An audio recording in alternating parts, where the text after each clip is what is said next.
Ano ang tawag sa taong paiba-iba ang sinasabi? Di ba po sinungaling? Kagaya po ng aking binigyang linaw kanina. At paulit-ulit na rin pong sinabi ng ating presiding officer. Pakisagot na lang po kasi yun lang po ang tanong.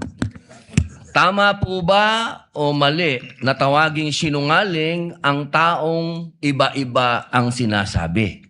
I'm sorry, Your Honor, but I need to qualify my answer.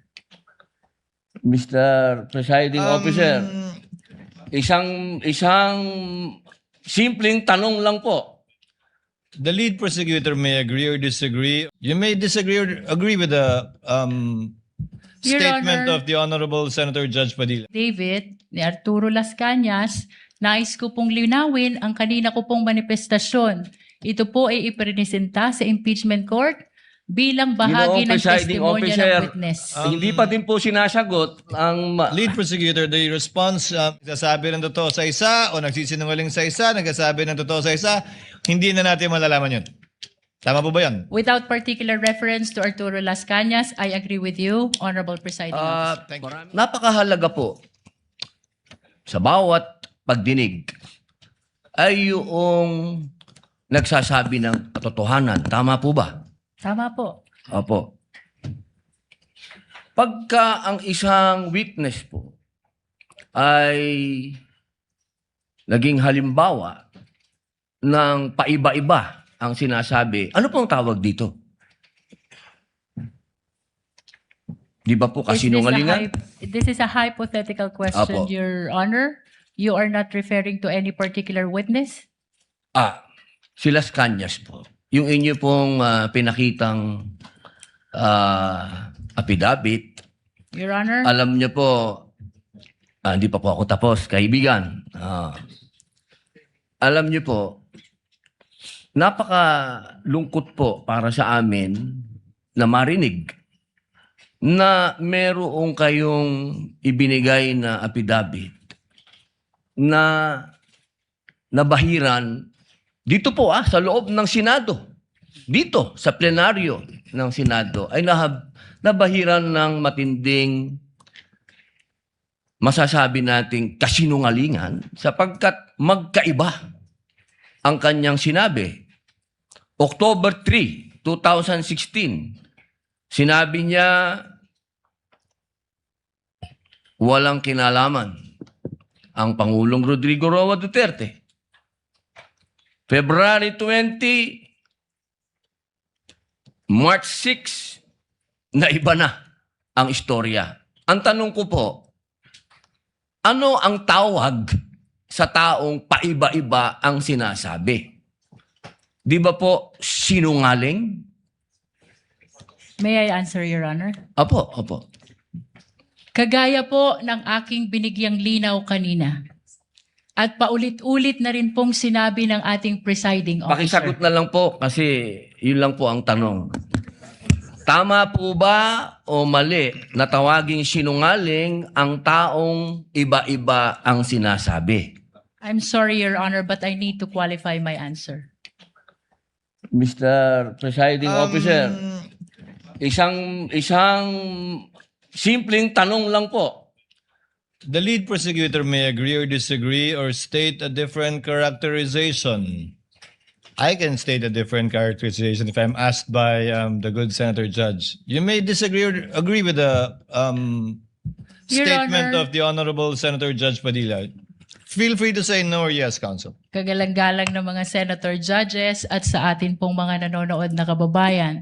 Dahil binanggit po ng kagalang-galang na Senador Robin Padilla ang pangalan at ang affidavit ni Arturo Las Cañas, nais ko pong linawin ang kanina ko pong manifestasyon. Ito po ay ipresenta sa impeachment court bilang bahagi ng Presiding testimonya Officer, ng witness. hindi pa din po sinasagot ang Lead prosecutor, the response, it's not responsive to the question of Senator Judge Padilla.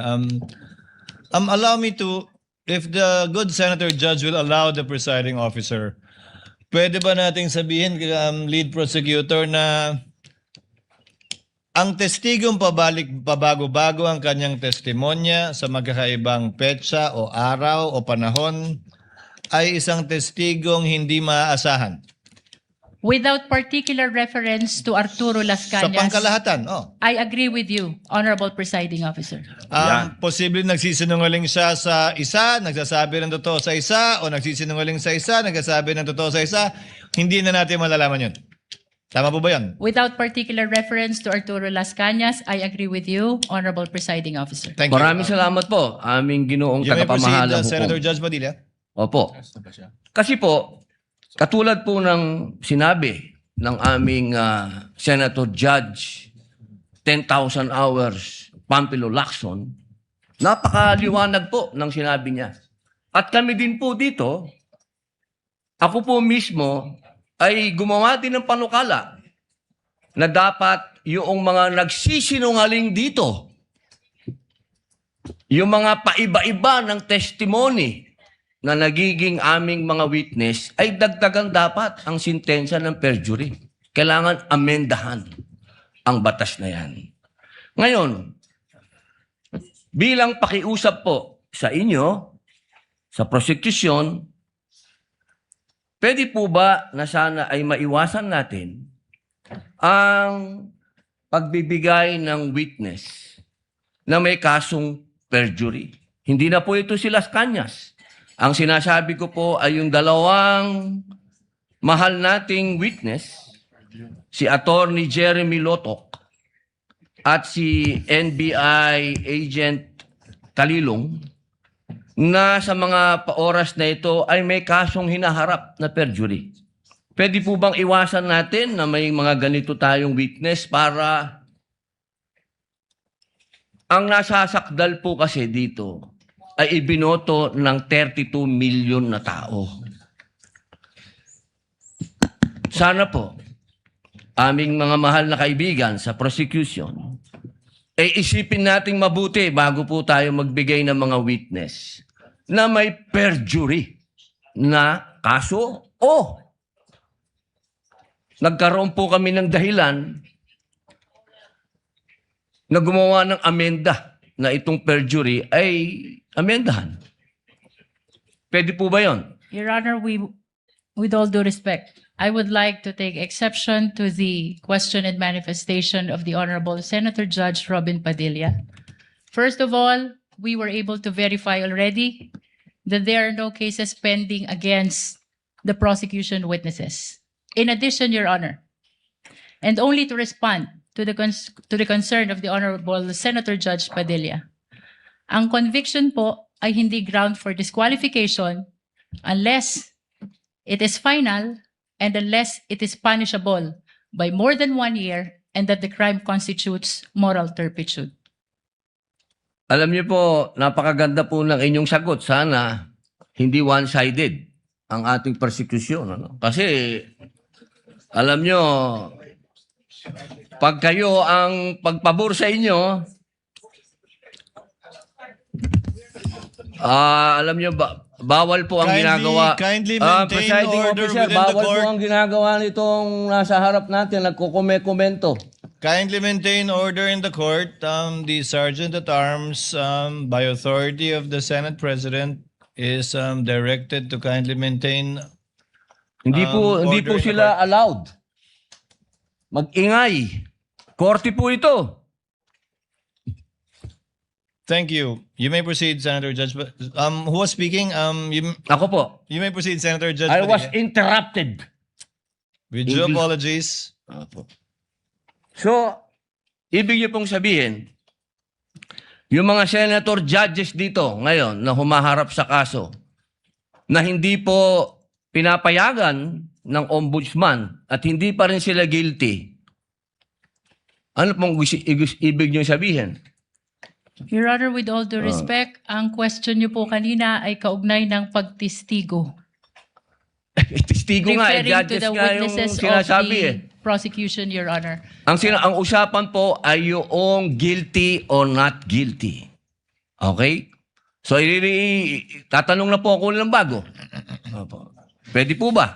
May I be clarified, Your Honor, on your last question about the senator you said are facing cases? Lead counsel, I think that was more Alam of niyo a- po, malinaw na po yung sinabi ko and wala po kayong karapatan magtanong Hindi. sa Senator Judge. Diliwanagin ko nga po. I think Senator Judge Padilla was making a manifestation and not posing a question to the lead prosecutor in relation to our two colleagues. You may proceed, Senator Judge Padilla. Maraming salamat po, Ginoong tagapamahalang hukom. Pwede na po ba tayong mag-advance ng katanungan? Yes, Your Honor. Apo. Yung pong sinasabi ninyo, bakit nyo po nababanggit ang ICC dito? Ano po ang kinalaman ng ICC dito sa ating pagdinig? With all due respect, Honorable Senator Judge Robin Padilla, kagaya po ng nabanggit ko na at marahil panglima ng banggit ng presiding officer. Nabanggit po ang ICC, kaugnay ng affidavit ni Las Cañas na ipirinisinta po ng prosecution bilang bahagi lamang ng testimonya ng witness at bilang bahagi ng naging investigasyon ng Special Task Force ng NBI. Maraming salamat Judge, po. Senator Judge Padilla will please wind up. You can Opo. avail of a second round if you wish. Opo. Maraming salamat po. So, ibig pong sabihin, malinaw, na kanina sinabi natin What na is the hindi pleasure siya... of, with the permission of Senator Judge and indulgence of Senator Judge Padilla, what is the pleasure of Senator Judge Rafi Tulfo? Wala mic. Kay Senator Padilla. Bakit pag sa kabila pinapayagan sila 5-10 minutes? Bakit pag sa amin, sa majority, kinakat agad ni remind pagdating ng 2 minutes? I think nakakalata na kami. So dapat pag sinabing 2 minutes, 2 minutes. Pag sa amin sa majority, pag 2 minutes, pinipindot nito. 2-3 beses. Totoo yan. Pero pag sa minority, umabot na ng 5 minutes, 10 minutes. At meron akong record yan. Pinapayagan. Why? Thank you. The comments of Senator Judge Rafi Tulfo is recognized. However, the chair would like to point out that in the impeachment court, there is no majority nor minority. We are all senator judges. And Senator Lacson earlier requested also an additional time to finish his point, which the chair allowed. That's why the chair reminded Senator Judge Padilla to wind up because his time already lapsed. Kaya nga, Mr. Presiding Officer, I'm sorry, I do have a lot of respect in you. Yung sa akin lang, kahit na sino senador, kapag dating na ng 2 minutes, pinipindutan ng bell eh. Ako ilang beses na ako napindutan ng bell. Nakakairita eh. Samantalang yung iba, hindi pinipindutan ng bell, umabot pa ng 5 minutes. I'm not referring to anybody here now. Yun lang yun eh. Kaya nga kuminsan, binubulungan ko na dyan eh. Oy, pindutin mo na yung bell.